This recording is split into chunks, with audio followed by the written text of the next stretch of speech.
আবার কবে দেখা হবে আমি জানি না, তবে একটা দাবি করে যাব, আমি সাইদি আল্লাহর এক নগণ্য গোলাম। যেদিন আপনাদের কাছে খবর হবে সাইদি পৃথিবী থেকে বিদায় হয়েছে, আমি আপনাদের কাছে শুধু দোয়া চাইবো, আপনারা প্রাণ ভরে আমার জন্য দোয়া করবেন। আল্লাহ রাব্বুল আলামিন কিয়ামতে আমাকে যেন ক্ষমা করে দেন, আল্লাহ পাক তার জান্নাতের ভিতরে যেন জায়গা তৈরি করে দেন। আমি শুধু আপনাদের দোয়া চাই। আর কিয়ামতে আমি চাই যারা আমাকে ভালোবাসলেন, যারা আমাকে মহব্বত করেন, তাদের সংখ্যা আমি জানি অনেক অনেক অনেক বেশি।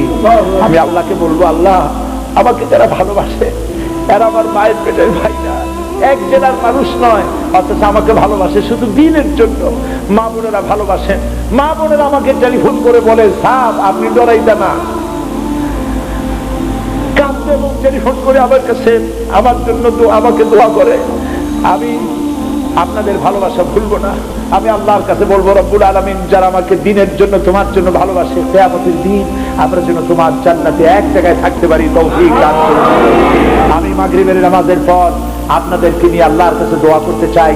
আল্লাহর একজন বান্দা বান্দিও দোয়া না করে যাবেন না। ফরজ নামাজ পড়ে 2 রাকাত সুন্নাত পড়ে তারপরে বসবেন, এরপরে আমরা সবাই দোয়া করে বিদায় হব।